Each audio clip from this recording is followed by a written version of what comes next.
हाय दोस्तों, कैसे हैं। मैं मोहम्मद मुख्तार, आपका मैं अपने यूट्यूब चैनल सुगम संगम पर स्वागत करता हूँ।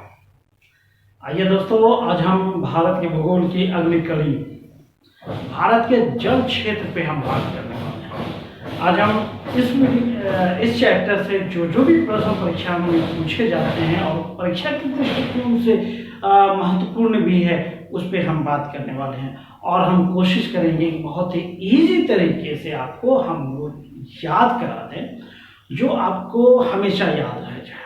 ठीक है दोस्तों, तो आप शांति से धैर्य के साथ पूरे वीडियो में बने रहिए।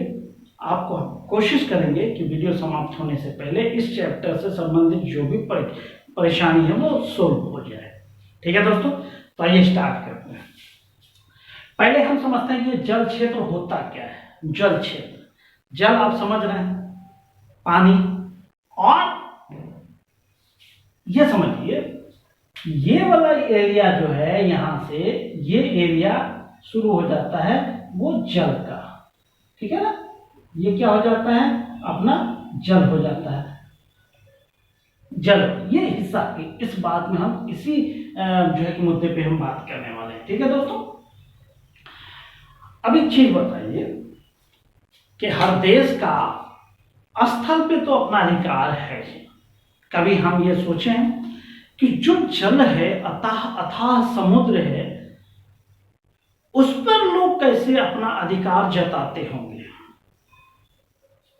कैसे कि स्थल पर तो हर देश का अपना अपना अधिकार है, लेकिन जो समुद्र है, जो जल है, उस पर किस तरह अधिकार जताते होंगे। थोड़ी देर के लिए ये देखिए, मान लीजिए ये मेरा भारत है, इधर पाकिस्तान है, इधर क्या है, अरब सागर है, इधर मेरा लक्षद्वीप भी है, इधर जो है कि श्रीलंका है। ये समझ रहे हैं। इसके अलावा पूरे मानचित्र में हम देखते हैं कि हर देश के अगल बगल जो भी समुद्र है, उसके जो उसमें देश है, उसका कैसे निर्धारण किया जाता होगा, समुद्री सीमा। तो इसको आप ये भी कह सकते हैं समुद्री सीमा को। अब जानिए, तो अंतरराष्ट्रीय समुदाय ने या सारे विश्व ने मिलकर एक व्यवस्था बनाई। व्यवस्था क्या बनाई? वो व्यवस्था थी जल क्षेत्र से संबंधित। जो देश समुद्र के किनारे स्थित है या उस देश से संलग्न जो भी जलीय हिस्सा है, उस पर कैसे उनका अधिकार होगा, वो उस पर कौन कौन से अपने नियम लागू कर सकते हैं।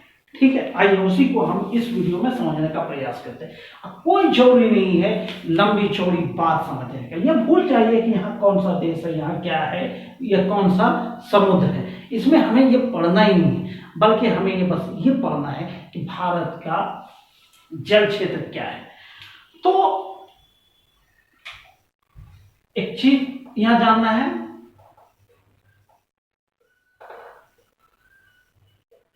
अंतरराष्ट्रीय व्यवस्था के अनुसार भारत का जल क्षेत्र, ये इसमें देखते हैं। आपसे ये प्रश्न पूछा जा सकता है कि भारत के जल क्षेत्र को कितने भागों में बांटा गया। तो भारत के जल क्षेत्रों को 3 वर्गों में बांटा गया है। कितने वर्गों में दोस्तों? 3 वर्गों में बांटा गया है। अब ये जानना है कि भारत का जो जलीय क्षेत्र है, भारत का जलीय क्षेत्र 200 समुद्री मील तक है। कितना है? 200 समुद्री मील कहिए या नॉटिकल मील कहिए, समुद्री मील है। और उसी समुद्री मील को, जो भारत का 200 समुद्री मील तक जो अधिकार है, उसको 3 भागों में बांटा गया। बिल्कुल, ये प्रश्न है कि भारत का जो जलीय क्षेत्र है उसको कितने भागों में बांटा गया? 3 भागों में। वो कौन कौन सा है, देख लीजिए।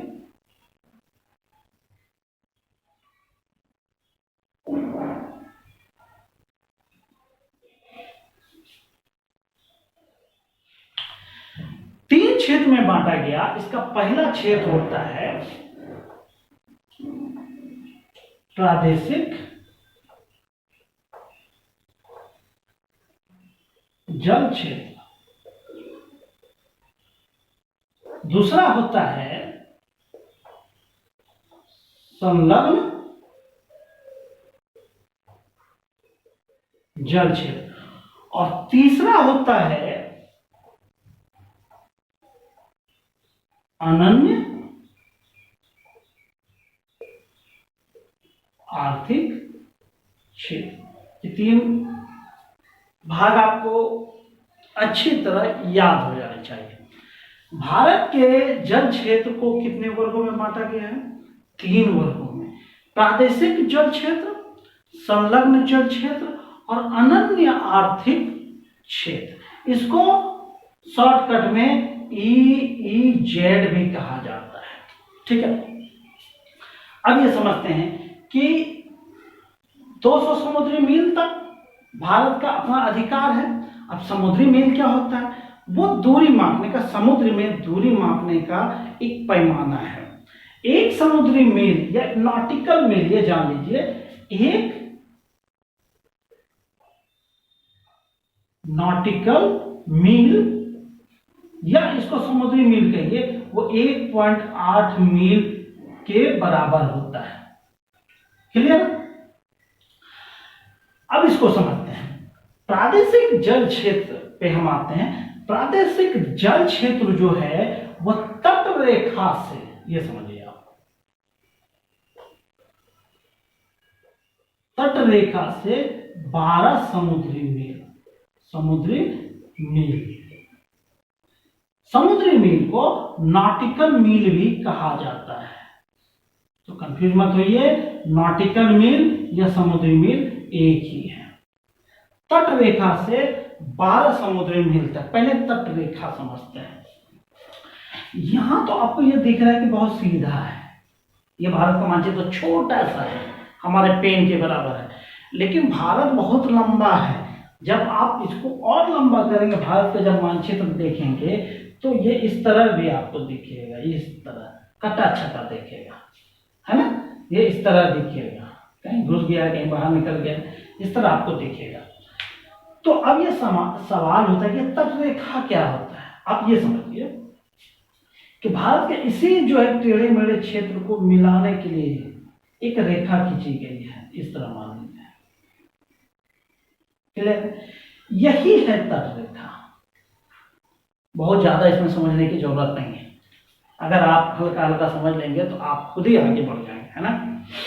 तो ये हो गया तट रेखा से 12 समुद्री मील तक जो जलीय क्षेत्र है वो भारत का आ जाता है प्रादेशिक जल क्षेत्र। ये दिमाग में याद रह जाएगा। प्रादेशिक जल क्षेत्र कहाँ है? तट रेखा से 12 समुद्री मील या नॉटिकल मील तक के एरिया को जो है कि प्रादेशिक जल क्षेत्र कहते हैं। अब ये समझिए कि इस क्षेत्र की खासियत ये है, इस क्षेत्र में भारत को पूर्ण अधिकार है। इसमें क्या है? भारत को पूर्ण अधिकार है। यहां पर भारत को पूर्ण अधिकार है। मान लीजिए ये हो गया 12 समुद्री मील तक, ठीक है ना? यहां तक भारत को पूर्ण अधिकार है, वो जो चाहे कर सकता है। वहां तंबू गाड़े, मछली मारे, जो भी करे, कोई उंगली उठाने वाला नहीं है। यह भारत का अपना जो है कि मौलिक अधिकार बन जाता है। इसको इस तरह भी समझिए कि भारत को जो अधिकार उसके मुख्य भूमि पर है, वही अधिकार प्रादेशिक जल क्षेत्र पर है। अब मुख्य भूमि आप समझ रहे हैं, तो प्रादेशिक जल क्षेत्र पर भी वही अधिकार है, वो जो चाहे कर सकता है। इतना समझना है, बहुत ज्यादा इसमें समझने की जरूरत नहीं है। फिर से एक बार, प्रादेशिक जल क्षेत्र तट रेखा से 12 समुद्री मील तक है, इस पर भारत को पूर्ण अधिकार है। बहुत ज्यादा आप जानने की जरूरत नहीं है, इतना ही काफी है। अब आइए आते हैं संलग्न जल क्षेत्र पर।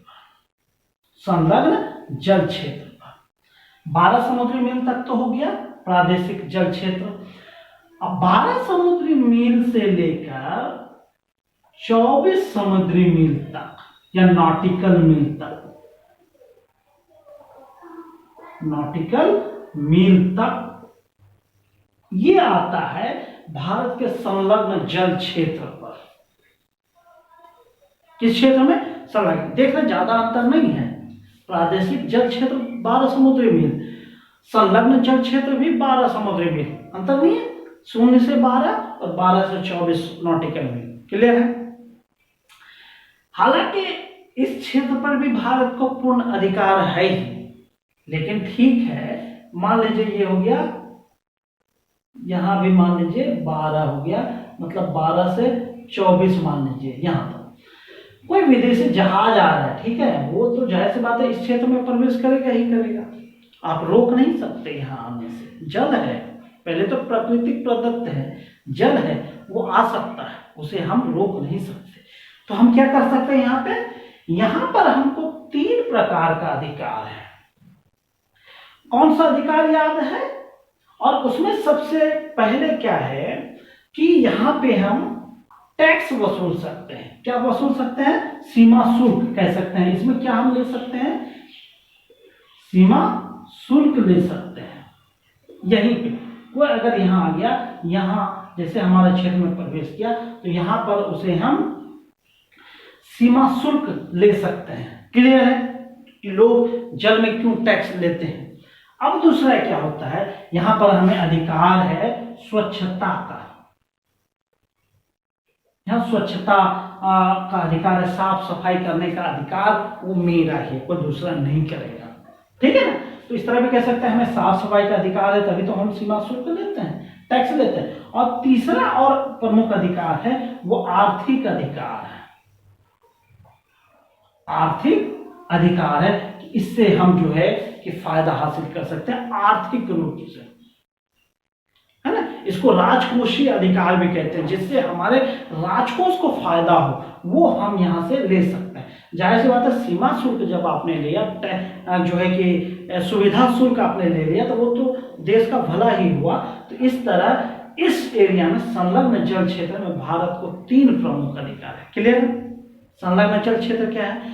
12 समुद्री मील से लेकर 24 समुद्री मील के एरिया को संलग्न समुद्री क्षेत्र कहा जाता है या संलग्न जल क्षेत्र कहा जाता है। इस पर 3 प्रकार का अधिकार हो गया। कौन कौन सा? सीमा शुल्क हम लगा सकते हैं, टैक्स सीमा शुल्क लगा सकते हैं, स्वच्छता की व्यवस्था कर सकते हैं और आर्थिक फायदा हम हासिल कर सकते हैं। हालांकि ये तीनों पर मेरा अनन्य अधिकार है, ठीक है ना। लेकिन यहाँ पे पूर्ण अधिकार, हम चाहे तो बंद भी कर सकते हैं, यहाँ पे हम चाहे तो बंद भी कर सकते हैं, भाई यहाँ नहीं आओगे, वो हमारी मर्जी चलेगी, है ना। लेकिन यहाँ पे हम ऐसा नहीं कर सकते, हम उनसे टैक्स वसूल कर सकते। अब आइए आते हैं अनन्य आर्थिक क्षेत्र पर। हम जानते हैं कि 200 समुद्री मील तक अपना अधिकार है, तो 200 समुद्री मील में 24 समुद्री मील तो क्लियर हो गया, तो बच गया कितना? 176 समुद्री मील। तो ये जो अनन्य आर्थिक क्षेत्र आता है वो 24 समुद्री मील से लेकर 200 समुद्री मील तक, यानी टोटल 176 समुद्री मील या नॉटिकल मील तक एरिया अपना आता है। ये समझ लीजिए, इस तरह अगर करेंगे तो ये एरिया आ जाता है अपना अनन्य आर्थिक क्षेत्र। इस पर भी हमें यानी भारत को पूर्ण अधिकार प्राप्त है। हम यहाँ पे भी अपने नियम कानून जो है कि लागू कर सकते हैं, जितना प्रकृति प्रदत्त संसाधन उसका विदोहन कर सकते हैं। क्लियर है? तो इस मैटर पे या इस चैप्टर से यही प्रश्न पूछे जाता है। क्या क्या प्रश्न पूछे जाते हैं वो एक सरसरी निगाह में हम समझ लेते हैं। भारत के जल क्षेत्र को या जल सीमा को कितने वर्गों में बांटा गया है? 3 वर्गों में। ये क्यों बांटा गया? अंतरराष्ट्रीय व्यवस्था बनाई गई, उस व्यवस्था के तहत भारत के जल क्षेत्र को 3 भागों में बांटा गया। कौन कौन सा भाग है? प्रादेशिक जल क्षेत्र जो है, और दूसरा है संलग्न जल क्षेत्र, तीसरा है अनन्य आर्थिक क्षेत्र। इसकी दूरी आपसे पूछ देगा कि प्रादेशिक जल क्षेत्र उसकी दूरी क्या है, तो आप क्या बताएंगे? तट रेखा से 12 समुद्री मील। या 12 नॉटिकल मील तक। संलग्न क्षेत्र क्या है, आपसे पूछा जा सकता है कि संलग्न क्षेत्र की सीमा कितनी है। 12 समुद्री मील से 24 समुद्री मील तक के एरिया को हम संलग्न समुद्री क्षेत्र कहते हैं। और अनन्य आर्थिक क्षेत्र तीसरा आता है। अनन्य आर्थिक क्षेत्र वो 24 नॉटिकल मील से लेकर 200 नॉटिकल मील तक के एरिया को हम अनन्य आर्थिक क्षेत्र कहते हैं। प्रादेशिक जल क्षेत्र में हमें पूर्ण अधिकार है, जो अधिकार हमें भूमि पर है वही अधिकार हमें इस एरिया में है। संलग्न क्षेत्र पर हमें अधिकार तो है, लेकिन वहां पर हमें 3 प्रमुख अधिकार है या 3 प्रमुख जो संवैधानिक अधिकार कह सकते हैं, वो तब तक नहीं बदल सकता जब तक कि अंतरराष्ट्रीय समझौता इस तरह का नहीं हो सकता। उसमें 3 अधिकार क्या है कि हम सीमा शुल्क वसूल सकते हैं, वहां पे हम स्वच्छता की व्यवस्था कर सकते हैं, और हम जो है कि आर्थिक अधिकार भी प्राप्त है, वहां से हम जितना फायदा लेना है ले सकते हैं, लेकिन एक विशेष अधिकार है सीमा शुल्क लगाने का। और है अनन्य आर्थिक क्षेत्र में क्या है कि हम उस एरिया तक जितना विदोहन करना चाहें कर सकते हैं, वहां पे हम जो भी व्यवस्था लगाना चाहें लगा सकते हैं। इस तरह दोस्तों इस वीडियो में आपने ये सब टॉपिक जो है कि सोल्व किया, जो परीक्षा के दृष्टिकोण से महत्वपूर्ण है। ये तो हम बोल रहे हैं, आप इनका नोट्स बना सकते हैं दोस्तों, ठीक है। हालांकि हमें उम्मीद है कि आपको सुनते सुनते ही याद हो गया होगा। अगर आपको वीडियो पसंद आता है तो दोस्तों वीडियो को लाइक कीजिए, कमेंट कीजिए और दोस्तों में इसे शेयर कीजिए, क्योंकि ये परिवार जितना बड़ा होगा और हमें उतनी खुशी मिलेगी। ठीक है दोस्तों, इसी के साथ और इसी शुभकामनाओं के साथ कि आप अपने जीवन में आगे बढ़ते रहें। Thank you. जय हिंद।